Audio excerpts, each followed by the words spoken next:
ఆదిలో వాక్కు ఉండెను, ఆ వాక్కు దేవుని యొద్ద ఉండెను, ఆ వాక్కు దేవుడై ఉండెను. ఆ వాక్కు శరీరధారి అయి మన మధ్య నివసించెను.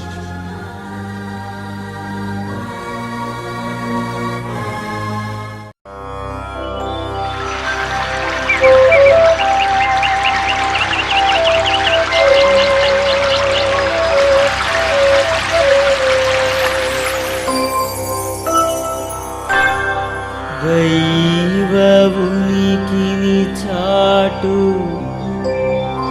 నిబంధన మందసమా, దైవ వరములనిచ్చు దీవెన పాత్రమా, సకల వర ప్రసాదములనిచ్చు పరిశుద్ధాత్మమా,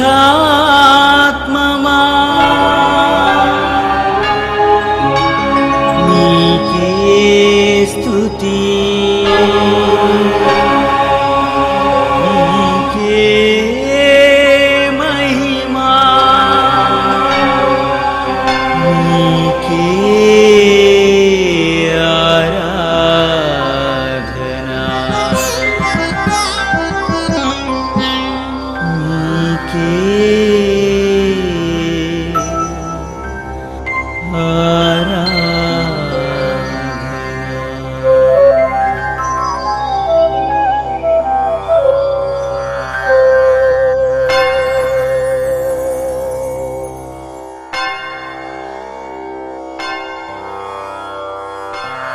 నిబంధన మందసమును ఈ ఆధ్యాత్మిక కార్యక్రమాన్ని వీక్షిస్తున్న మీ అందరికీ శుభాభివందనాలు.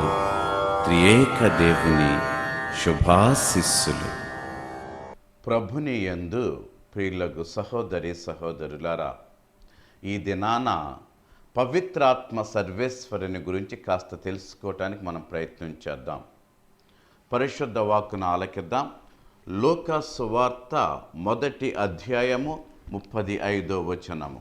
అందుకు ఆ దూత ఇట్లనెను, పవిత్రాత్మనిపై వేంచేయును, సర్వోన్నతుని శక్తి నిన్ను ఆవరించును.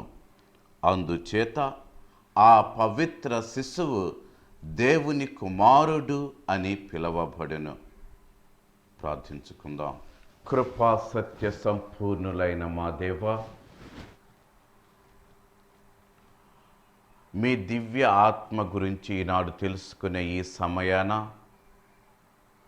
ప్రకటించే నన్ను శుద్ధిని చేయండి. ఆలకించుచున్నటువంటి ఈ బిడ్డలందరినీ నూరంతలుగా ఫలింప చేయండి. ఆత్మతో నింపి ముందుకు నడిపించండి. ఈ మనవులన్నింటినీ మా నాథుడైన యేసయ్య నామమున వేడుచున్నాము తండ్రి, ఆమేన్. ప్రభుని యందు ప్రియులకు సహోదరి సహోదరులారా, క్రైస్తవ విశ్వాసము ప్రకారము మనము త్రిత్వైక సర్వేశ్వరిని విశ్వసిస్తున్నాము. అంటే తండ్రి, కుమార, పరిశుద్ధాత్మ, లేక పిత, పుత్ర, పవిత్రాత్మ, the father and the son and the holy spirit. మాటలు కాస్త వేరైనా మన విశ్వాసం అంతా కూడా ఒక్కటే. మనకి ఒకే ఒక దేవుడున్నాడు. ఆ దేవుని యందు ముగ్గురు వ్యక్తులు ఉన్నారు. ఈ ముగ్గురు వ్యక్తులు పిత, తండ్రిగా, పుత్రుడు యేసయ్య, పవిత్రాత్మ మనల్ని నడిపించేటటువంటి ఒక శక్తిగా మనం అంగీకరిస్తూ ఉన్నాం. ఈ ముగ్గురు సర్వేశ్వరులా లేక ఒకే సర్వేశ్వరుడా అంటే ఈ ముగ్గురు కూడా ముగ్గురు సర్వేశ్వరులు కాదు, కానీ ఒకే సర్వేశ్వరుడు. కానీ ఈ ముగ్గురు 3 విధమైనటువంటి వ్యక్తిత్వాలను మనం వారికి ఆపాదిస్తూ ఉంటాము. తండ్రి సర్వేశ్వరుడా అంటే సర్వేశ్వరుడే, పుత్రుడు సర్వేశ్వరుడా అంటే సర్వేశ్వరుడే, పవిత్రాత్మ సర్వేశ్వరుడా అంటే సర్వేశ్వరుడే. ఈ ముగ్గురు సర్వేశ్వరులా లేక ఒకే సర్వేశ్వరుడు అంటే ఒకే సర్వేశ్వరుడు. కానీ ముగ్గురు వ్యక్తులై ఉన్నారు. వీరిలో ఏ భేదము లేదు. స్వభావమందు కానీ, శక్తి నందు కానీ, లేక మరి ఏ ఇతరమైనటువంటి విషయాలందు కానీ ఎటువంటి భేదము లేక ఏక మనస్కులై ఏకత్వాన్ని కలిగిన వ్యక్తులుగా ఉన్నారు. అంటే భిన్నత్వములో ఏకత్వము, ఏకత్వములో భిన్నత్వాన్ని కలిగినటువంటి వారే త్రియేక దేవుడు. ఇది ఇతర దేవతలతో కానీ ఇతర దేవుళ్ళతో కానీ పోల్చవలసిన అవసరము లేదు. ఈ రోజున పవిత్రాత్మ సర్వేశ్వరుని గురించి నేను మీతో ముచ్చటించాలనుకుంటున్నా. ఎందుకంటే యేసయ్య మరణాన్ని జయించి ఉత్థానుడై మోక్షానికి వెళ్ళిన తరువాత తన యొక్క ఆత్మను తన శిష్యులపై కురిపింపచేసేటంత వరకు వారిని యెరూషలేము దాటి వెళ్ళవద్దు అని చెప్పారు. అసలు పవిత్రాత్మ సర్వేశ్వరుని యొక్క పని ఏంటి అంటే ఒక పర్టిక్యులర్ పని, ఒక ప్రత్యేకమైన పని అని కాదు. మామూలుగా మనము పరిభాషలో చెప్పుకునే విధముగా ఏంటి అంటే తండ్రి దేవునేమో సృష్టికర్తగా మనము భావిస్తున్నాము, యేసయ్యనేమో రక్షకునిగా భావిస్తున్నాము. అదే విధముగా ఆత్మను ఏ విధముగా మనం భావిస్తున్నాము అని ఆలకిస్తే ఆత్మ నేడు మనలను నడిపిస్తున్నటువంటి దైవముగా, శక్తిగా, తండ్రి తనయుల కలయికైన ప్రేమ బంధముగా మనము భావిస్తూ ఉన్నాము. ఇది పవిత్రాత్మ యొక్క గుణముగా మనము విశదీకరించుకుంటున్నాము. కానీ ఒక మాటలో చెప్పాలి అంటే కుదరదండి. ఆత్మదేవుడు ఇది, ఆత్మదేవుడు ఈ విధంగా ఉంటాడు అని చెప్పలేమండి.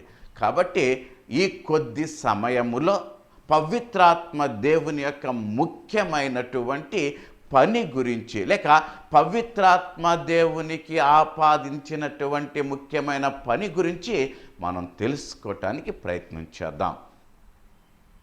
ఆదికాండము 1వ అధ్యాయము 1వ వచనాలను గనక మనము గమనించినట్లయితే అంత శూన్యమైనప్పుడు దేవుని యొక్క ఆత్మ అగాధ జలాల మీద పారాడుతూ ఉందట.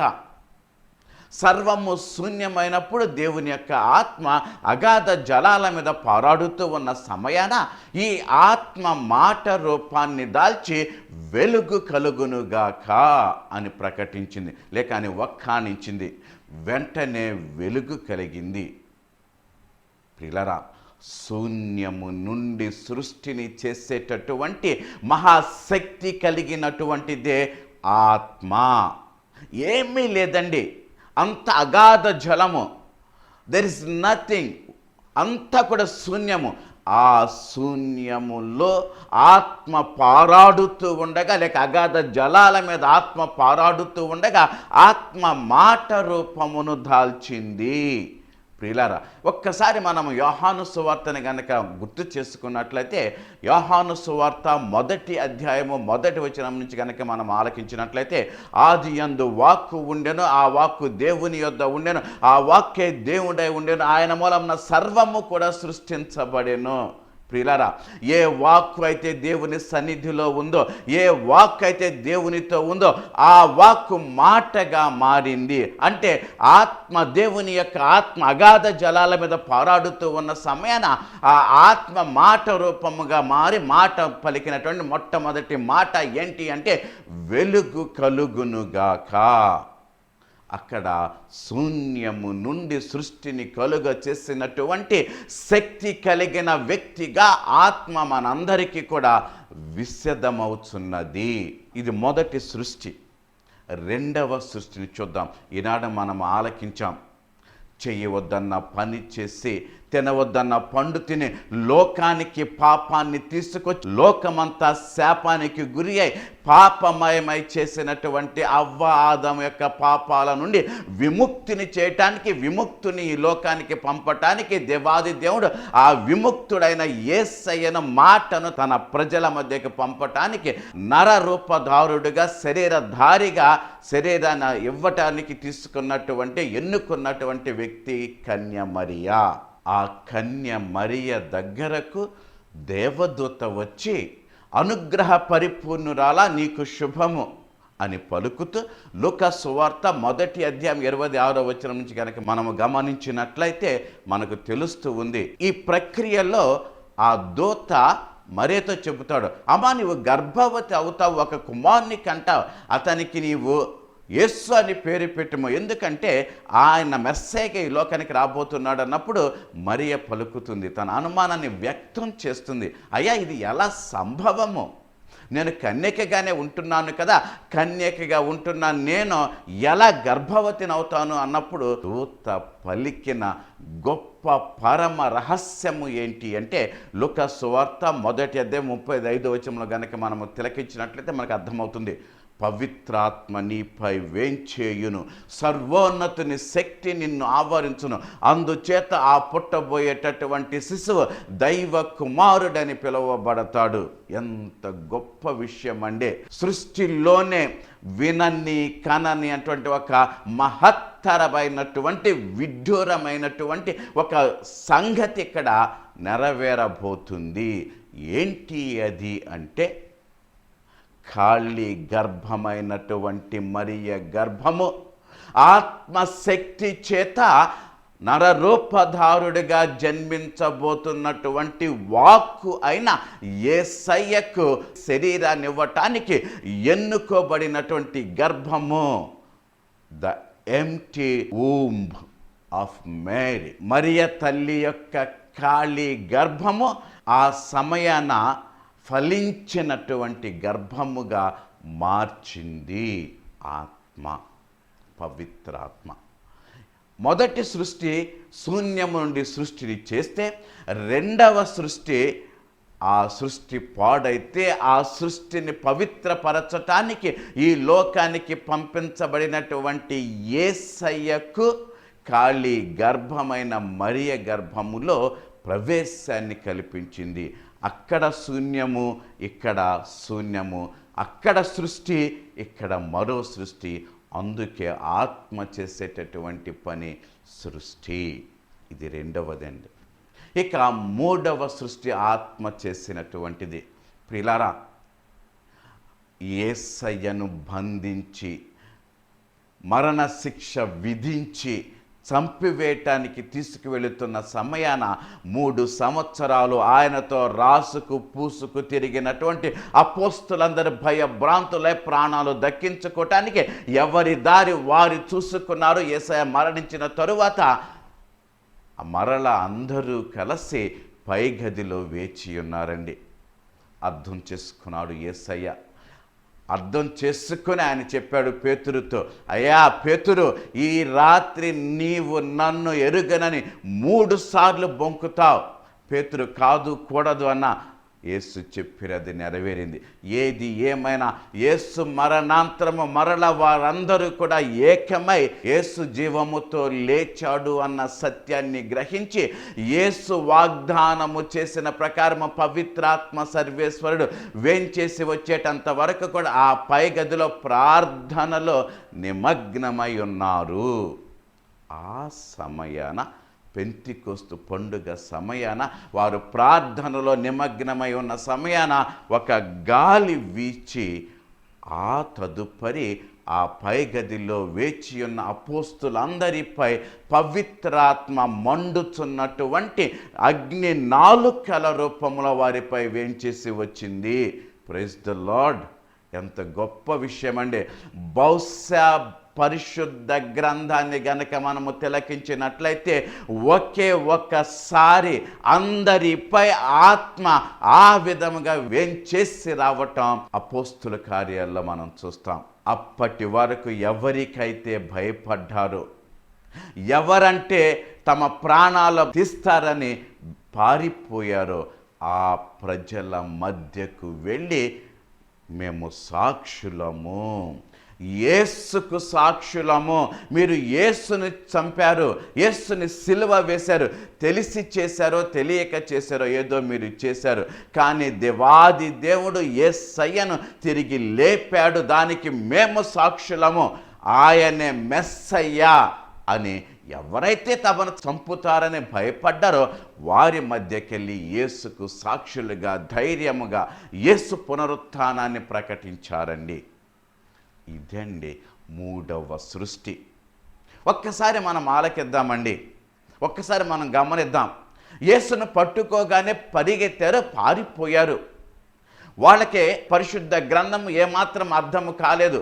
మెస్సయ్య అనేటటువంటి వ్యక్తి ఖచ్చితంగా మరణించాలి, మరణించి ఉత్థానుడవుతాడని తెలిపినా సరే వారి మనసులో అది నాటుకోలేదు. ఎంత స్థితికి అంటే యేసుని విశ్వసించనటువంటి ఆయన శత్రువులు పిలాతు దగ్గరికి వెళ్ళేసి ఇతడు చనిపోయిన తర్వాత తిరిగి లేస్తాడు అని యేసు పలికిన మాటలైతే గుర్తుంచుకున్నారు. కానీ వారు వెళ్ళి ఆ యొక్క సమాధిని భద్రపరచమని పిలాతును అడిగారే కానీ యేసుతో రాసుకు పూసుకు తిరిగి యేసు పెట్టింది తిని యేసు చెప్పింది ఆలకించినటువంటి ఆయనను వెంబడించిన శిష్యులకు ఎవ్వరికీ కూడా ఆ ఆలోచన కానీ ఆ విశ్వాసము కానీ ఆ నమ్మకము కానీ వారి మనస్సులలో లేదు. అందుకే ఆదివారము రోజున తెల్లవారుచుండగా మగ్దల మరి కొంతమంది స్త్రీలు యేసు యొక్క భౌతిక దేహానికి అభ్యంగనము చేయటానికి సమాధి వద్దకు వచ్చారు.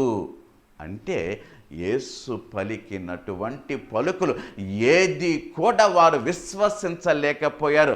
మందమతులులాగా వారు బ్రతుకుతున్నారు. ఆ స్థితి నుండి తమ హృదయాల్లో తమ బుర్రల్లో ఏమీ లేమి స్థితి నుండి ఎప్పుడైతే పవిత్రాత్మ వారిపై వేంచేసి వచ్చిందో వెంటనే వారికి శక్తినియబడింది. మామూలుగా మాట్లాడటమే కష్టం అనుకుంటే వీరు మాట్లాడుతూ ఉండగా అనేక మంది అర్థం చేసుకునేటటువంటి శక్తి వీరికి ఇవ్వబడింది. అపోస్తుల కార్యాలు గనక మనం గమనించినట్లయితే అదే విధముగా ప్రియులారా భాషలలో కూడా మాట్లాడేటటువంటి శక్తి ఆత్మ వారికి అనుగ్రహించబడింది. శూన్యముగా ఉన్నటువంటి వారి బ్రతుకుల్లోకి పవిత్రాత్మ సర్వేశ్వరుడు వేంచేసి రాగానే ఒక నూతన సృష్టి జరిగింది. ఆ నూతన సృష్టి దేనికి తీసుకువెళ్ళింది అంటే యేసుకు సాక్షులుగా తీసుకువెళ్ళింది. ఇది గొప్పదండి. ఇక్కడ మొదటి సృష్టి మాటగా, రెండవ సృష్టి ఖాళీ గర్భమైనటువంటి మరియా ఫలించినటువంటి గర్భముగా, మూడవ సృష్టి మందమతులుగా ఉన్నటువంటి అపోస్తులు ధైర్యవంతులుగా జ్ఞానులుగా ఆత్మకలుగా చేసింది. ఈ మూడు చూసుకుంటే మూడవ సంఘటన అంటే అపోస్తులపై ఆత్మ వేంచేసి రావటం ఒక సూచన మనకి కనిపిస్తుంది అండి. ఏంటి ఆ సూచన అంటే మండుచున్న నాలుకల రూపమున ఆత్మ వారిపై వేంచేసి వచ్చిందట. నాలుక దేనికి గుర్తు? మాటకు గుర్తు. మరి మండుచున్న నాలుక శుద్ధీకరించబడిన మాటకు గుర్తండి. నాలుక మాటకు గుర్తు, కానీ మండుచున్న నాలుక శుద్ధీకరించబడిన మాట. అంటే ఆ సమయము నుండి ఆ గడియ నుండి అపోస్తులు పలికే ప్రతి మాట కూడా శక్తివంతమైన మాట. అపోస్తులు పలికే ప్రతి మాట కూడా విలువైన మాట. అపోస్తులు పలికే ప్రతి మాట కూడా యేసుకు సాక్ష్యంగా పలికేటటువంటి పవిత్రీకరించబడిన మాట. అది వారి మాట కాదు, వారి నోటి నుంచి ఆత్మ దేవుడు పలికిస్తున్నటువంటి ఆ యొక్క శక్తి కలిగిన పవిత్రమైనటువంటి యేసుకు సాక్ష్యంగా పలికే మాట. అందుకే మండుచున్న అగ్ని నాలుకల రూపమున వారిపై వేంచేసి వచ్చిందంటే వారి మాటను ఆత్మ దేవుడు శుద్ధీకరించాడు. ఈ క్లెన్స్డ్ దెమ్. ఆత్మ వారిని పవిత్రీకరించింది, ఆత్మ వారిని శుద్ధీకరించింది, ఆత్మ వారి మాటను ఒక స్థితికి తీసుకొచ్చింది. అంటూ ఉంటాము కదా, కాలు జారితే తీసుకోవచ్చు కానీ నోరు జారితే తీసుకోలేము. ఈ విధంగా మాట గురించి చాలా మాటలు మనం వింటూ ఉంటాం. నోరు మంచిదైతే ఊరు మంచిది అంటే ఎవ్రీథింగ్. ఇంతకంటే ఇంకొక ముఖ్యమైన మాట ఏంటి అంటే దావీదు మహారాజు తన కీర్తనలో చెప్తాడు, అయ్యా నా నోటి ఎదుట 2 గస్తీదారులను పెట్టు, ఎందుకంటే నా నాలుక అనేటటువంటిది రక్తము చిందించకుండా కూడా అనేక మందిని హత్య చేస్తుంది, అనేక మందిని వినాశనము చేస్తుంది. అది అటువంటి భయంకరమైన పని చేయకుండా ఉండటానికి 2 గస్తీదారులను నా నోటి ఎదుట పెట్టు అంటున్నాడు. ద వర్డ్, మాట. ఆదియందు వాక్కు ఉండెను, ఆ వాక్కు దేవుని వద్ద ఉండెను, ఆ వాక్కు దేవుడై ఉండెను. ఏ వాక్కైతే దేవుని సన్నిధిలో ఉందో, ఏ వాక్కైతే యేసయ్య రూపమున ఈ లోకంలో సంచరించిందో, ఆ వాక్కును ప్రకటించటానికి ప్రియులారా మనము పవిత్రీకరించబడాలి, మనము శుద్ధీకరించబడాలి. అందుకే యెషయా గ్రంథములో యెషయా దృశ్యము కావించిన తరువాత, అయ్యో నేను పాపపు పెదాలు ఉన్నటువంటి వ్యక్తుల మధ్య జీవిస్తున్నాను కాబట్టి నేను చనిపోతాను అని పలికినప్పుడు మండుచున్నటువంటి అగ్నిని తీసుకొచ్చి దేవదూత యెషయా పెదవులను తాకించి నీవు శుద్ధుడయ్యావు, వెళ్ళి నా మాట పలుకు. ప్రియులారా, ఇది ముఖ్యమండి. ఆత్మ దేవుడు చేసేటటువంటి అతి గొప్ప పని సృష్టి అయితే మరొక పని ఏంటి అంటే క్లెన్సింగ్, శుద్ధీకరించటం. ఆ ఆత్మ మన బ్రతుకులను శుద్ధీకరించాలి, మన జీవితాలను శుద్ధీకరించాలి, మనలో ఉన్నటువంటి పాపాన్ని తీసివేయాలి, అది మనకు ఎరుక చేయాలి అండి. మీకు ఒక చిన్న మాట చెబుతాను. పవిత్రాత్మ సర్వేశ్వరుని యొక్క జ్ఞాన వరాలు ఉన్నాయండి. జ్ఞానము, బుద్ధి, విమర్శ, దృఢము, భక్తి, తెలివి, దైవ భయం. జ్ఞానము, బుద్ధి, విమర్శ, దృఢము, భక్తి, తెలివి, దైవ భయము. ఈ 7 కూడా పవిత్రాత్మ సర్వేశ్వరుని యొక్క జ్ఞాన వరాలు. ఈ వరాల చేత మనము నింపబడాలి. ఇవి పరిశుద్ధ గ్రంథమందు అక్కడక్కడ చెప్పబడినవి. ఇది ఒకే స్థలములో క్రోడీకరించబడలేదు. ఈ పరిశుద్ధ గ్రంథమందు చెప్పబడిన ఈ 7 జ్ఞాన వరాలు ప్రతి ఒక్క బిడ్డ కూడా పునికి పుచ్చుకుంటే ఆ జ్ఞాన వరాల ప్రభావము చేత, జ్ఞాన వరాల శక్తి చేత మనము మన బ్రతుకులు ఆ యొక్క ఆత్మ జ్ఞానాన్ని పొందుతూ ఉంటాం. ఇక్కడ అంటే సమయం చాలా తక్కువ ఉంది కాబట్టి ఒక చిన్న మాట పలుకుతానండి. చాలామంది అనుకుంటూ ఉంటారు, ఈ పవిత్రాత్మ అభిషేకం జరిగిపోతుంది, పవిత్రాత్మ నాపై వేంచేసి వచ్చింది, పవిత్రాత్మలో నేను పొందాను. ఓకే, నేను కాదు అనను, నేను ప్రార్థన చేస్తూ ఉండగా ఆత్మ నన్ను అభిషేకించింది, ఓకేనండి. కానీ ఒక చిన్న మాట మీకు చెబుతాం. మామిడి చెట్టు తీసుకుందాం, అదే రకములో ఉన్నటువంటి అడవి మామిడి చెట్టు తీసుకుందాం, 2ని నాటుతాం.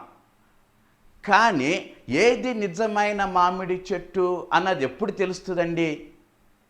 ఎప్పుడు తెలుస్తుందంటే దాని ఫలం మనం చూసినప్పుడు, దాని ఫలాన్ని మనం స్వీకరించినప్పుడు, దాని ఫలాన్ని మనం అనుభవించినప్పుడు. ప్రియులారా, నాకు ఆత్మ వచ్చింది, ఆత్మదేవుని చేత నేను అభిషేకించేపాటు ఆత్మ నన్ను నింపింది, ఆత్మాభిషేకుని అయ్యాను, నేను ఆత్మతో ఉన్నాను, మా సంఘాల ఆత్మలు వచ్చేస్తున్నాయి, రావచ్చండి. కానీ అది ఆత్మ క్షణికమా లేక ఆత్మ వరాలు నిజంగా మనలో నింపబడుతున్నాయా అన్నది మనకు విదితము కావాలి అంటే, మై ఫ్రెండ్స్, ఖచ్చితంగా ఫలితం మన జీవితంలో కనిపించాలి.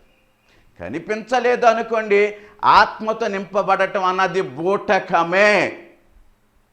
Be very clear. నేను ఆత్మతో నింపబడ్డాను అనేసి ప్రక్కవాడిని ద్వేషిస్తే అది ఆత్మ కాదు. నేను ఆత్మతో నింపబడ్డానని నా జీవితం పరిపరి విధాలుగా ప్రవర్తిస్తూ ఉంటే అది ఆత్మ కాదు. నేను ఆత్మతో నింపబడ్డానని అజ్ఞానుల ప్రవర్తిస్తూ ఉంటే అది ఆత్మ కాదు. నేను ఆత్మతో నింపబడ్డాను అనేటటువంటి విషయాన్ని ఈ 7 పుణ్యక్రియలకు వ్యతిరేకంగా మన బ్రతుకు గనక ఉంటే అది ఆత్మ కాదు. అందుకే నేను ఆత్మతో నింపబడ్డాను, ఆత్మాభిషేకం చేయబడ్డానంటే దానికి నిదర్శనము, దానిని ఏంటి ఆధారము అంటే మన బ్రతుకులో ఉన్నటువంటి ఫలము. ఆ ఫలాన్ని మనం ప్రపంచానికి చూపించినప్పుడు, ఆ ఫలాన్ని మన బ్రతుకులో జీవించినప్పుడు నేను చెప్పగలుగుతా, అవును నేను ఆత్మచేత నింపబడ్డా, ఆత్మచేత నడిపించబడుతున్నా, ఆత్మచేత నా యొక్క క్రియలు జరుగుతున్నాయి. ఇది అండి ప్రార్థనలో అభిషేకం పొందటం, లేకపోతే ప్రార్థనలో లీనమైపోవటం. ఇట్స్ ఎక్స్టసీ అంటారండి, తన్మయత్వానికి లోనవ్వటం. నేను తన్మయత్వానికి లోనవ్వచ్చండి. ఒక ఆట చూసేటప్పుడు కూడా నాకు ఆట రాకపోయినా ఆహా ఓహో అనేసి నేను తన్మయత్వానికి లోనవ్వచ్చు. అది తన్మయత్వానికి లోనవ్వటం, దానిని ఎక్స్టసీ అంటూ ఉంటాం. కాబట్టి ప్రియులారా, ఇక్కడ ఎవరిని నేను వేలెత్తి చూపించటము కాదు, కానీ మనకు విదితం అవటానికి, మనకు అర్థం కావటానికి ఆత్మ అనేటటువంటిది ఖచ్చితంగా మనలో నూతన సృష్టిని చేయాలి. దినము ప్రతిదినము అనుదినము కూడా కాస్తో కోస్తో నా బ్రతుకు మారుతూ ప్రభువులో యేసులో ఎదుగుతూ, యేసుకు సాక్షిగా బ్రతుకుతూ నా జీవితము ద్వారా యేసయ్యకు ఘనత మహిమ కీర్తి చేకూర్చేలా నేను మలచుకుంటే అప్పుడు నేను ధైర్యంగా చెప్పుతా, అవును ఆత్మ నా యందు పని చేస్తుంది, పవిత్రాత్మ చేత నేను నింపబడ్డానని ప్రకటిస్తా. అలా ప్రకటించేటటువంటి శక్తిని, అదృష్టాన్ని, ఆత్మ జ్ఞానాన్ని, ఆత్మవరాలను మీ అందరికీ ప్రభు దయచేయాలని మనసారా ప్రార్థన చేసుకుందాం. తలలు వంచండి, ప్రార్థించుకుందాం.